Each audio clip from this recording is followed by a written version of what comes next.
the museum is more of all our times are approximate.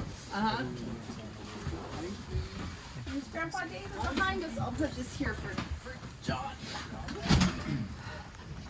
You want to sit here, Mama? Here it goes. Or here. Or do you want to sit? I'll sit here. So John, sit here. Did you want to sit with Catalina, Dad? You want to have a You seat sure? like you're running the car? Yeah. Go ahead. Jump on.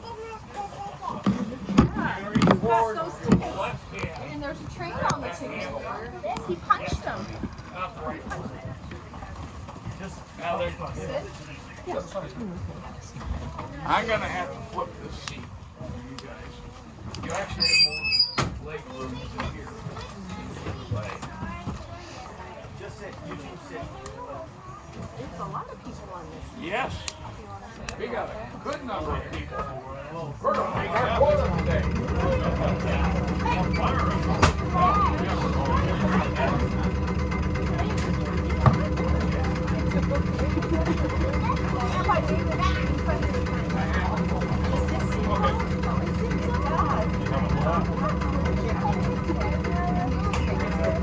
I asked if Dad has it.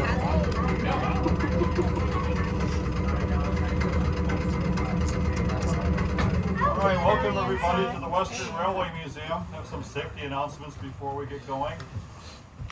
If by chance you want your window opened, let me do that. I don't think you will. It's kind of clammy out there.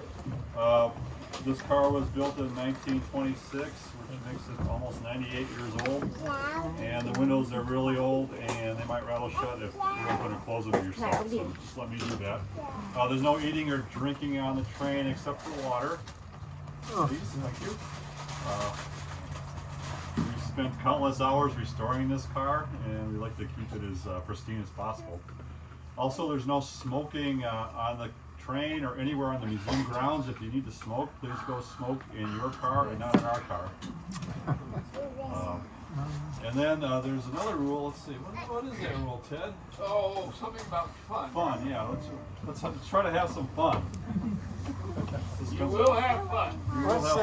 So Ted's going to be our motorman. Our assistant conductor is Scott, and I'm John. I'll be the main conductor.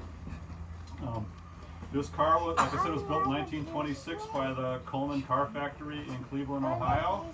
And it started life in Louisville, Kentucky. It was an interurban streetcar type of deal where it ran over the Ohio River into Indiana.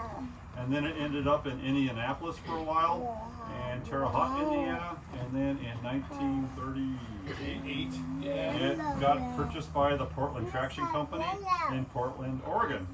And it moved out west. And it stayed in service in Portland until about 1948. No, actually 58. 1958. Wow.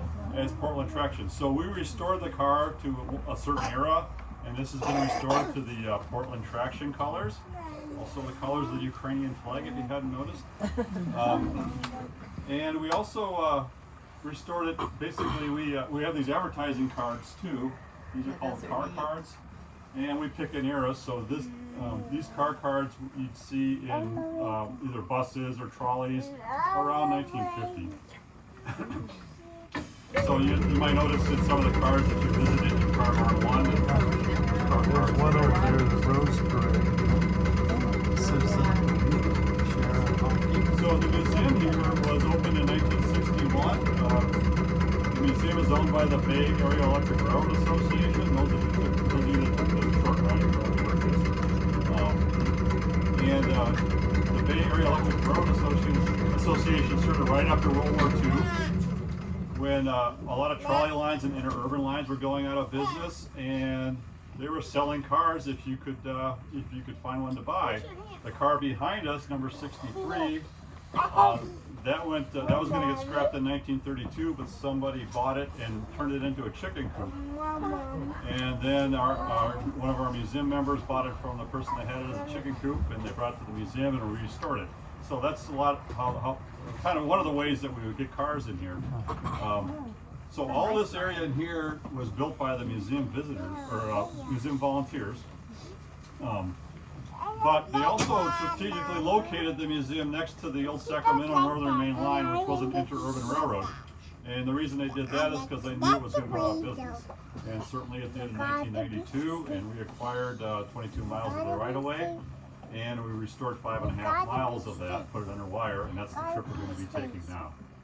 So the Sacramento Northern was an interurban railroad, had overhead wire, 600 volts DC. When we put our poles back in and our wire back up, we used their prototype, so it would look like if you'd been here in the 1930s and look at one of their power poles, it would be the same thing. So, are there any questions? I'm sorry, I'm allergic to some. Oh, okay. I'm starting to cry. Oh, no problem. Sorry you couldn't make it. All right, so it's train time, and this car used to have a bell signaling system. Those of you that were on the streetcar run, you know that 2 bells means to proceed. And since it's been disabled, it doesn't work, I want you to be our bell system.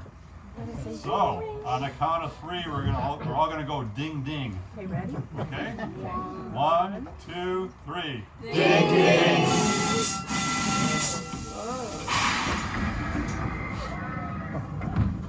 And then the motorman will respond that he acknowledges the signal and will run away.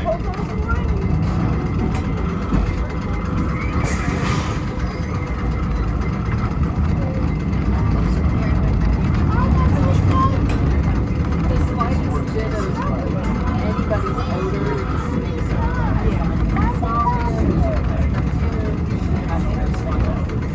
It's a frequent.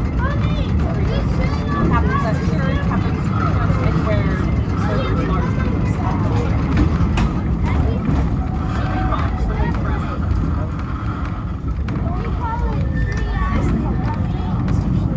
Someone probably just had.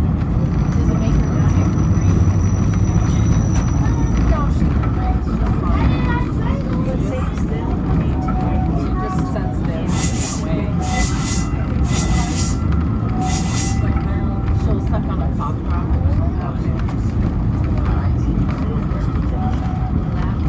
It could also be that she was panicking because the windows are all closed, so she gets claustrophobia really bad. She likes windows cracked open.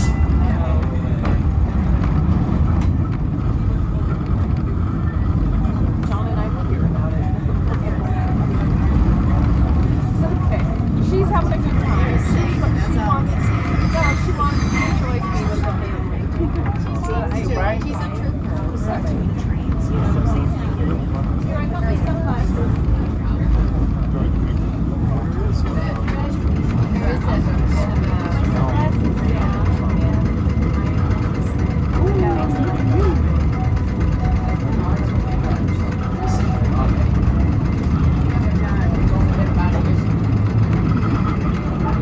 oh, that's much better.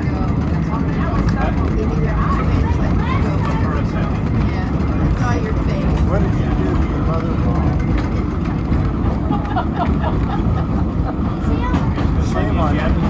Shame on you. Did you breathe on her? No, and so like I buy unscented deodorant for him and me. And I never put on perfume on my mother. So I have a whole routine.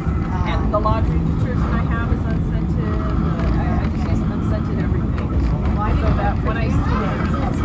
Oh, yeah, so you're good. I'm trying to. Now you're good. No, it's all right. She'll be fine. It could be because it's a little stuffy. It is. And that she goes panic attack from that.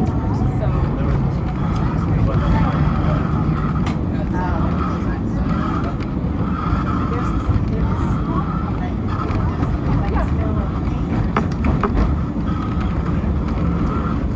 That's part of the human experience, is smelling all the smells that are out there.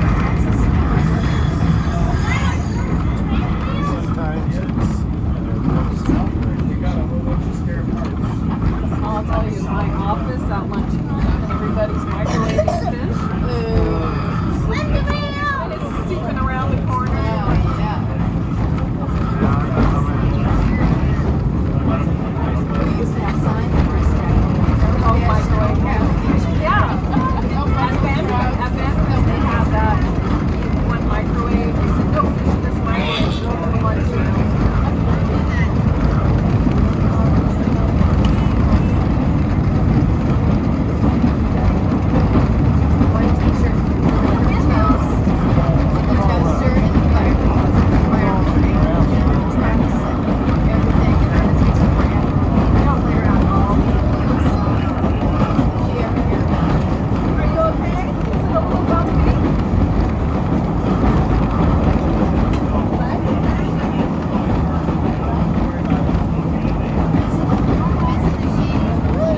You are? As you notice, we've stopped. A couple of reasons.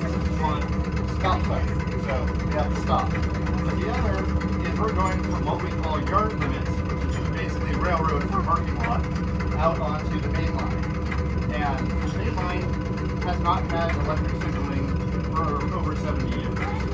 So we have a system we use that is effective and inexpensive. It's called a token. And a token is a physical chunk of metal, and if we have it, we're allowed to go forward. If we come up here and there's no token and we don't have it, we're not allowed to proceed.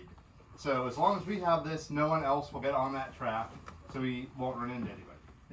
And so this is an old way of doing it, but it's still in use in railroads, even in Scotland and India and a few other places. Oh yeah, last time I went. We're going to do 2 bells again. 1, 2, 3. Ding.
So we stopped here so we give you a quick history of the area. If you look out the right-hand side of the train, there's that house over there with an air conditioner on it. This is what California looked like right after the Civil War, when the Cumberland Presbyterians came out here from back east and settled this area. They were farmers and ranchers and very pious folk, and they wanted to go to church. And before 1870, they would have to go take a buggy ride either into Fairfield, mainly Fairfield, I guess, to go to church. And in the summer, it was hot and dusty. In the winter, wet and muddy. And it would take them a couple hours to get to Fairfield. The church services were long, socializing, coming and getting back to their farm, their ranches. And by that time, they were gone for like 8 hours or so. So in 1870, they gathered some money together and they built a church on the site of that church you see out here about the 1 o'clock position. I know a lot of people don't have watches with hands on it anymore, so when I say 1 o'clock position, I think probably only older people understand that. But it's out there. So, but that is not the original church, unfortunately. So once they built the church, they were done with their buggy rides, but the church only lasted 5 years because around Christmas of 1875, somebody overstoked the stove during a choir practice, and the church burned to the ground. So now what to do? They're not very rich people. What can they do to rebuild their church? So they went to the local landowner, the Shiloh family.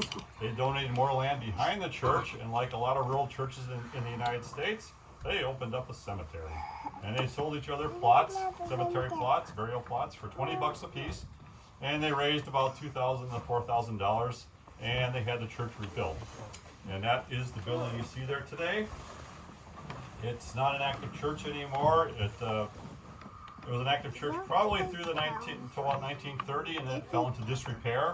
In 1990, local groups got together, raised some money, and started the restoration of the church. And by the end of the 1990s, it was reopened again as a community center. It's now on a registry of historic places, and I believe it's one of the oldest, if not the oldest, surviving structure in rural Solano County. So it is a community center. You can hire it out for weddings, funerals, dances, whatever. And I hear there are cemetery plots still available, but they're not $20 anymore. So that's the 19th century out here. The 20th century, early 20th century is what you're riding on. This is the old Sacramento Northern Main Line. This main line was built in 1912 and opened in 1913. And like I was telling a lot of people on the other run that we had to buy the rail from scrap value to get our 22 miles of railroad, you are riding on the original rails that were late 1912. Now the ties have been changed many times, but that just shows you the resiliency of steel and these are the rails.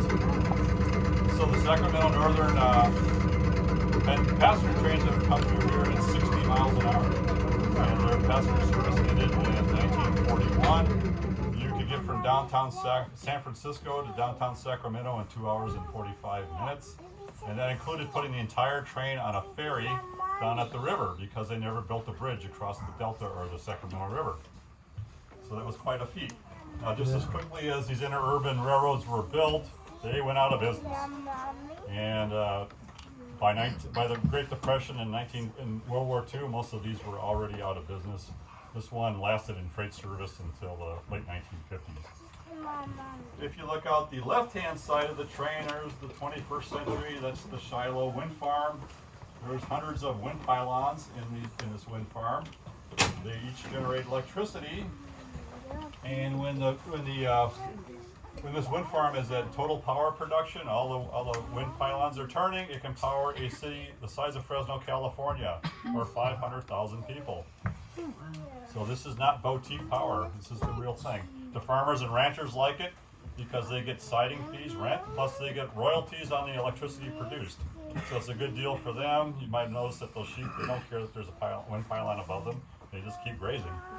So, and I like to think that since we're all electric operation and PG&E is a client of the wind farm and we buy our electricity from PG&E, that we possibly could be wind powered today. If you all agree. Are there any questions?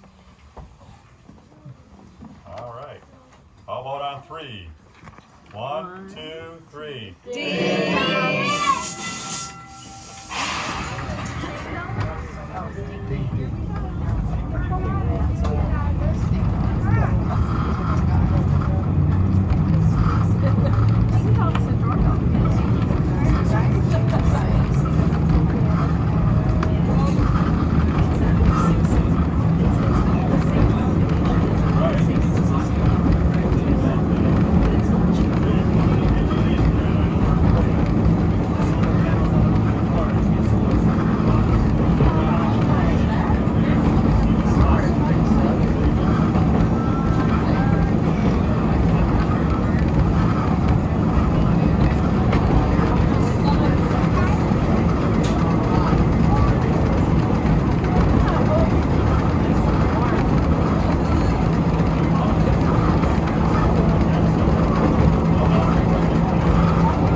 Sometimes there's a maze to walk through, there's pumpkin launching, and it's good family fun. And it's the 3 weekends before Halloween, and the only way you can get to the pumpkin patch is by taking one of our trains. So you start at the museum, we come down here every half hour, from like 10:30 a.m. to 4 p.m. and you can come and go as you like. And it's a fundraiser for the Railroad Museum and the local Rotary Club and some Boy Scout troops. So if you're in the area, we hope to see you out here around Halloween. It's a lot of fun.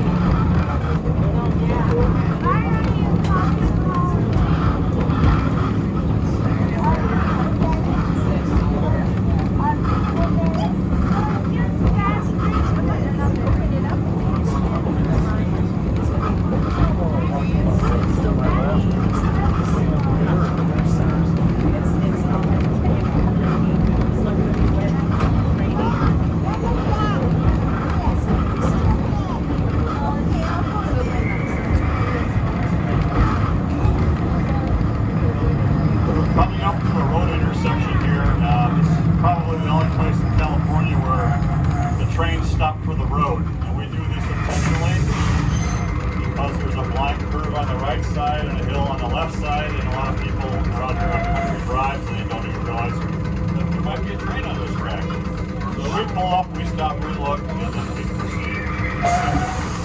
Any cars coming, we'll wave them through.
Okay, so this is Pantano. This was not a stop on the original Sacramento Northern. This is one we created because our electrification only goes about 1,200 more feet to Burns Landing Road. Normally we let people off here, but it's a little muddy out there, so we're going to prepare the train to go back to the museum, and then we'll head on back. When we get back to the museum, we're offering a tour of Car Barn 3. It's guided tour only. Ted, our motorman's going to lead you on that. If you're interested, we'll let you know when we stop at Car Barn 3. Now, here's the trick if you don't want to sit going backwards. If you stand up and grab this handle, you can walk the seat back over and you'll be facing forward. You want to turn the seat around? Now, there's one or two seats where that might not work. Please don't force it if it's not really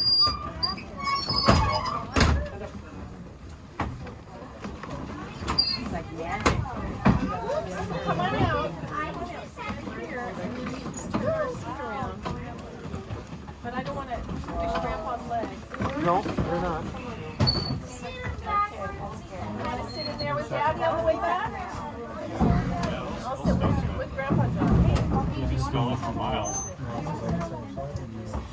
Have a seat up here. He's smaller.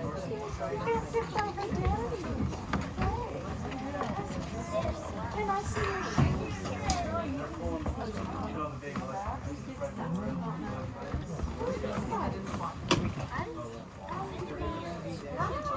What's the lion?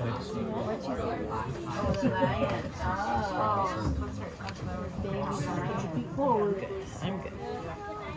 You want to be on the window?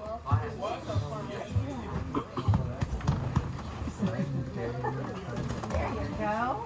It's cozy. We can take your backpack, James. She was using them for because that's what they That one is. That's what she does. They had two of us. Are you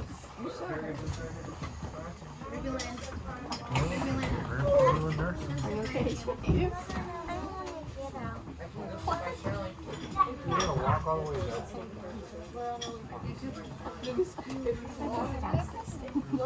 down. So, to run an electric car built in the 1920s, you need a couple of tools.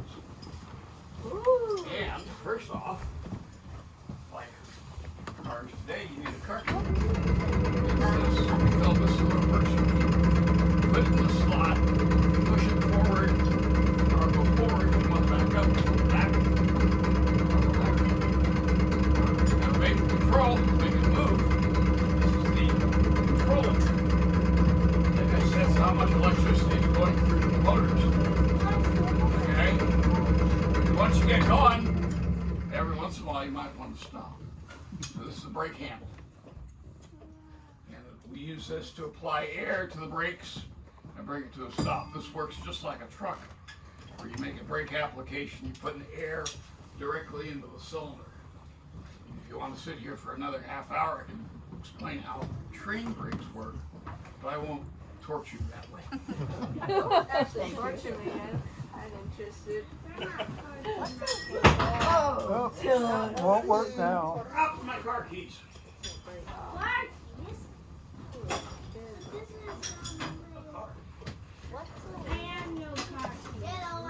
Tell us when we got to do our 1, 2, 3. I will. I'm waiting for him to do his brake test.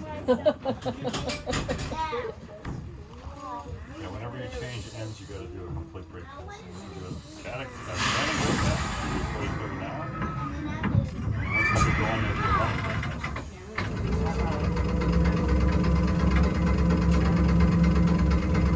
All right, everybody. Looks like Ted is ready. So how about on 3? 1, 2, 3. Ding, ding! Yay! Here we go, bumpity bump, Catalina.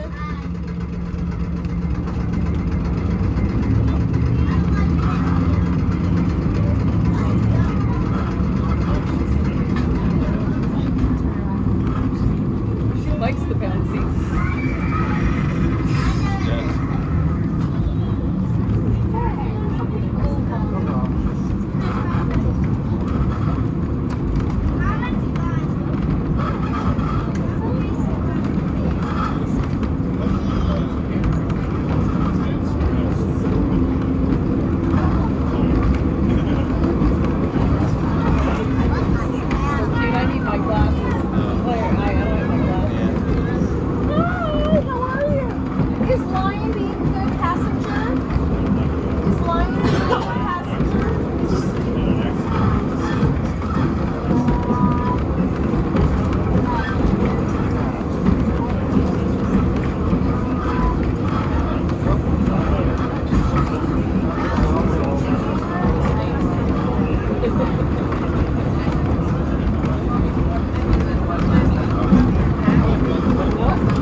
Alright, ladies and gentlemen, this is the stop for our Car Barn 3 tour. If you'd like to take the tour, you can exit the car now. If not, you can stay on and go back to the passenger platform. This is a probably 30 to 45 minute guided tour. It's only guided, so it's a good opportunity to get in there and see some of the rest of our collection. Is anybody interested?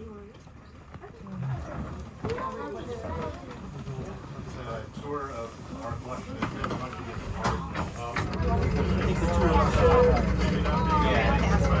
I think we can. What? Well, I'll just go to the. Yeah, they're gonna take us down there. It's called Chick They could take us down there. Yes, yes, it is close. Where we got us. This is where we cross.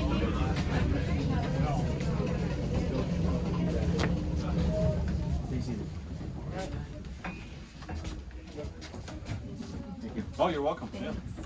Hope you enjoy the tour. Some nice stuff in here.